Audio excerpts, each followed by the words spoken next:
Okay, let's try another one. Man, this is an awkward way to try to play this.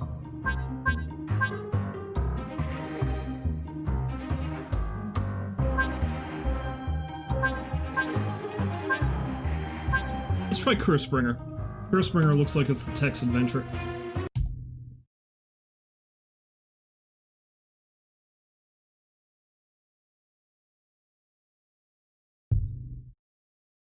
I'm just going to have to, again, make yet another game capture scene for it, because this game is fucked.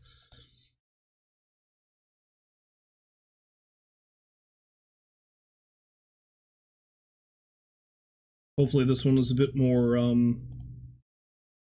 well, it automatically went to it anyway. Hopefully this game is a bit more user-friendly. So, am I specifically just hexing people for the hell of it, or am I some sort of magic-based vigilante? I don't know. I guess we'll find out, won't we? Let's click interact, escape, close game.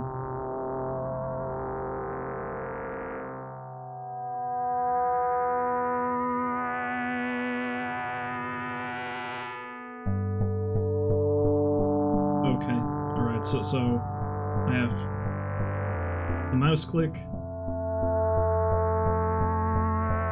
analog stick, but I'm not using a controller. Okay, so mouse click and X, I guess, are the two keys for this. You are Cursebringer, a member of a secret coven of witches responsible to carry out the death curse on marked targets. Okay. You have been summoned to headquarters in order to receive your next assignment.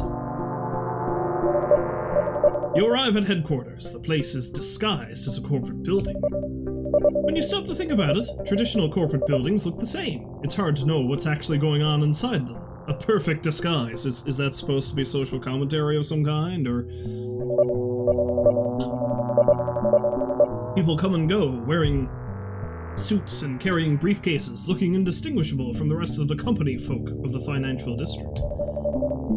Except the briefcases are filled with spellbooks, pictures and documents about marked targets, herbs, plants, and magic powders that are not cocaine.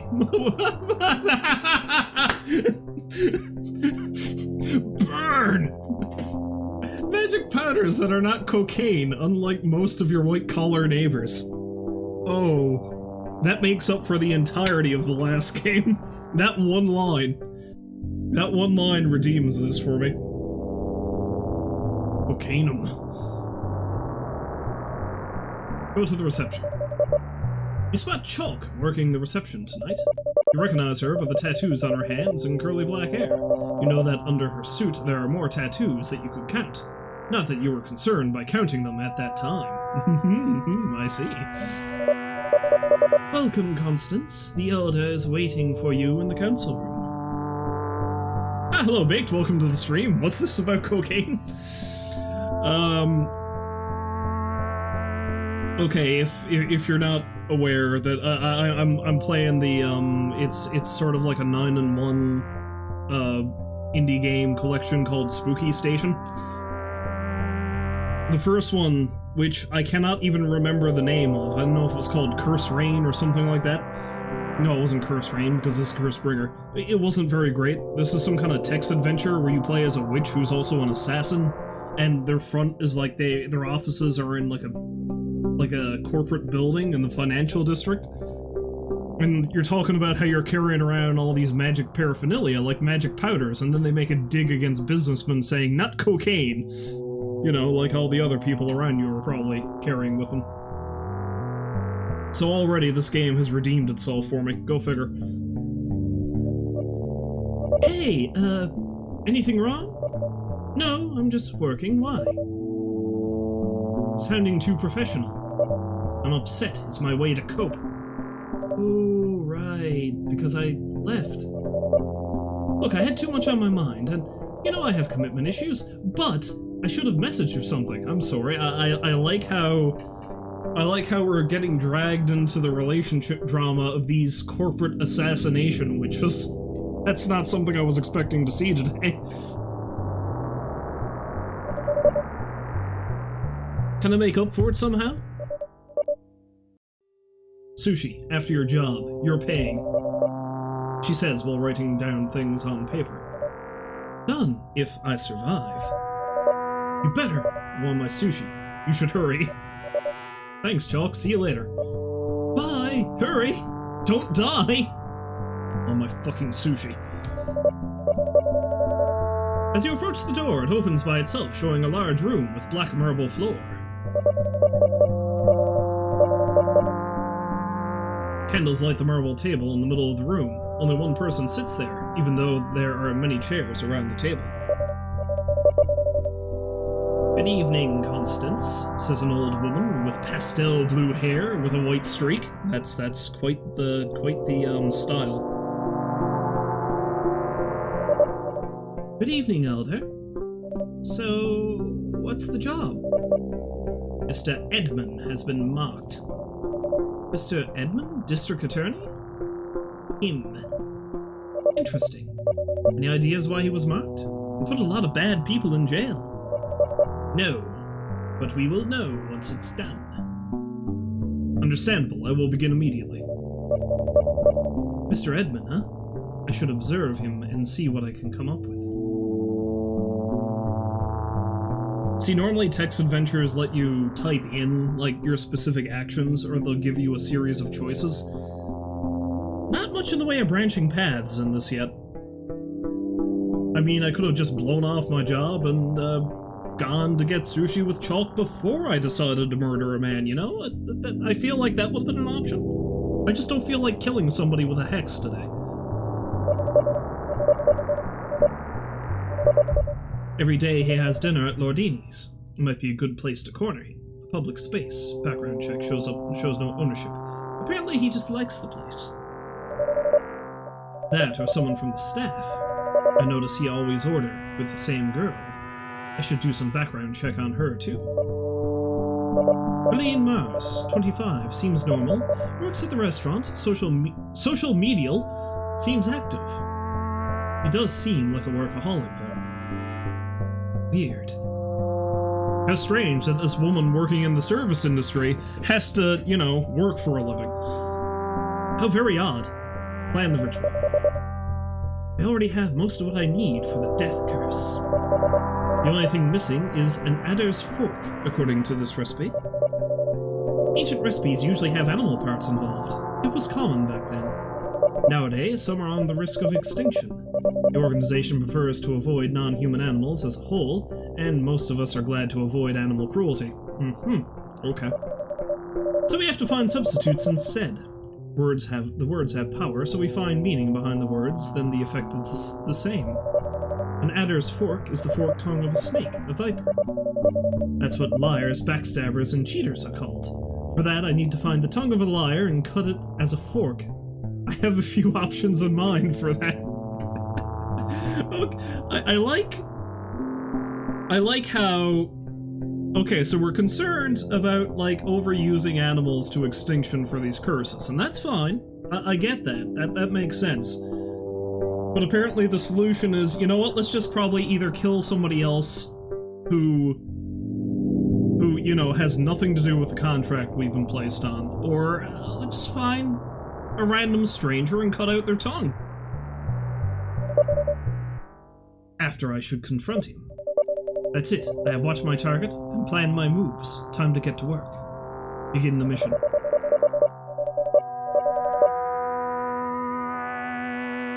Apple Tree Private Cemetery should be full of liars who died recently. Rich people are buried there. Maybe some tongues are still intact. There's a lot of social commentary going on in this.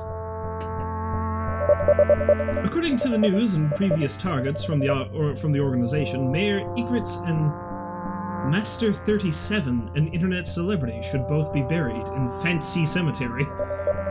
Both of them died recently, and both of them were known liars.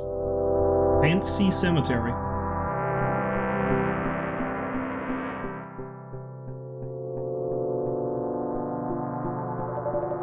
Lying is not grave enough to get you marked. These two were way more than just liars. Mayor Egritz's election was filled with promises, just like any politician, and he managed to get elected.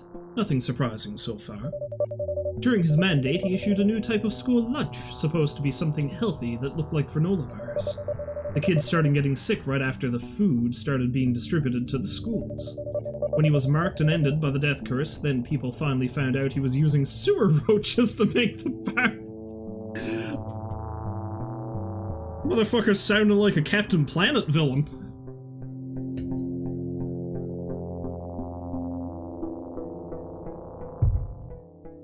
I mean, I can understand that it would be like this scummy politician who was just trying to cheap out on this to make himself look better and, like, you know, solve budgetary problems. But I feel like it would be a lot harder to go gather up a bunch of sewer roaches and then grind them up into granola bars than, I don't know, just making it 90% sawdust. Disgusting. Master 37 was internet's favorite. Have you ever been favorite of the internet? Someday I too dreamed to be favorite of the internet. Even though he already had been called out for a lot of problematic behavior in the past, he always found excuses. Then they found out he was a member of some Nazi group. Well, I mean... He tried excuses again and said he was just hanging out with some pals he knew from school, but facts are facts. Someone marked him and someone ended him. And then the truth came out for everyone. Good riddance. Well, I can choose when I get there. You arrive at Apple Tree Private Cemetery. I thought it was called Fancy Cemetery. You find a tree. You could throw your grappling hook on the branch if it was closer, because apparently I'm also Batman in addition to being a curse witch assassin lady. Gladly, you came prepared. You blow some root powder into the air and speaks the magic words. You speak the language of the tree and it extends its branch to you, giving you a place to climb. What about the grappling hook? You climb the rope and use the tree branch to get inside the cemetery. You sneak your way to where you should go. Proceed. You manage to avoid most of the guards. The area seems clear for now. I like how this is kind of turning into a Metal Gear Solid dealio. Time to choose a liar.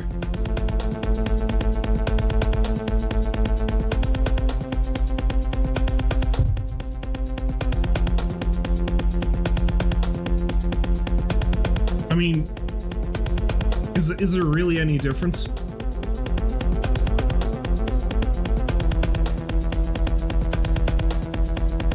Yeah, let's go for the internet celebrity's tongue, I guess. May as well make a Nazi's tongue be useful for something. For a change. As you sneak towards the grave, you hear the sound of a shovel digging through wet dirt. The dim light of a nearby post shows the figure of a young man who seems to be wearing merch from the Master 37, the infamous internet celebrity. You are spotted by the fan. He raised his shovel in a defensive position.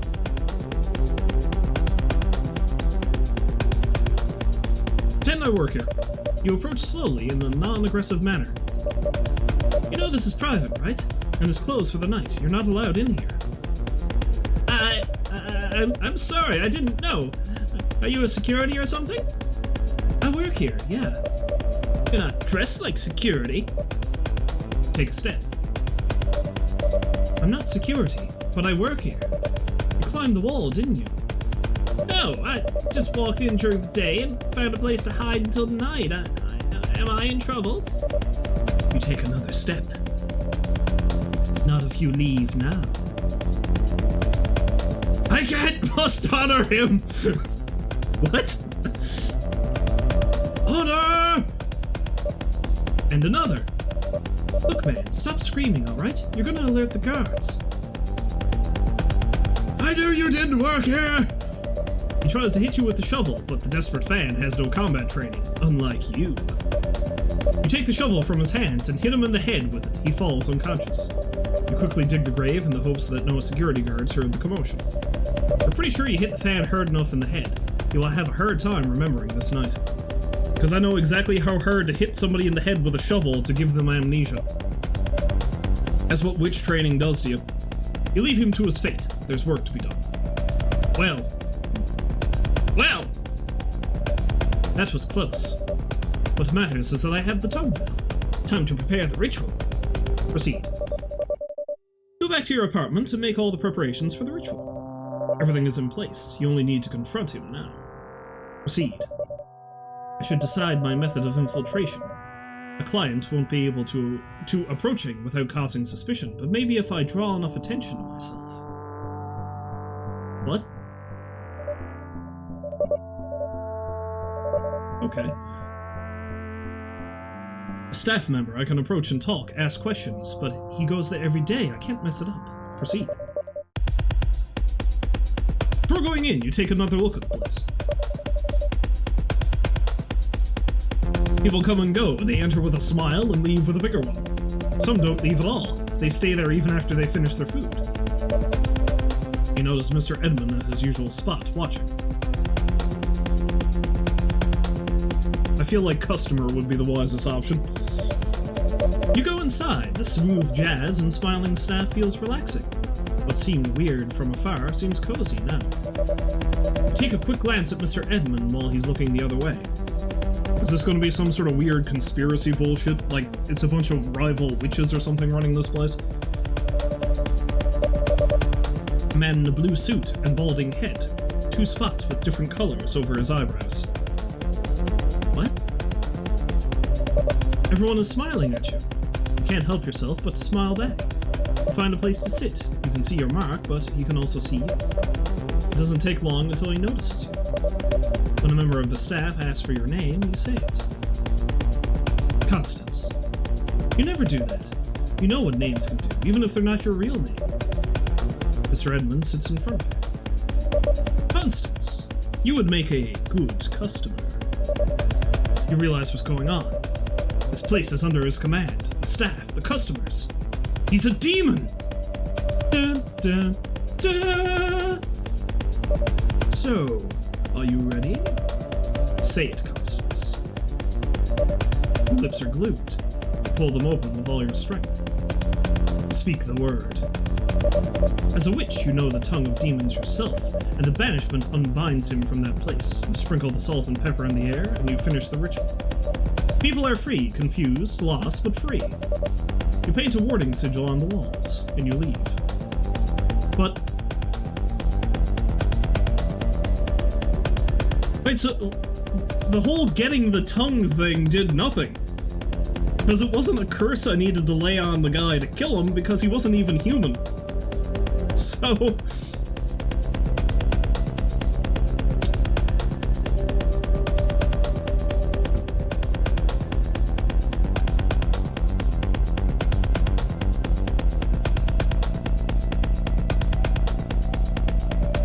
is that it? Sushi, and that's it. Okay. So far, I'm not terribly impressed. That was something, all right. That was a hell of a thing. I mean, if nothing else, the game won me over with its random cocaine joke. Alright, well, that's the end of Cursebringer.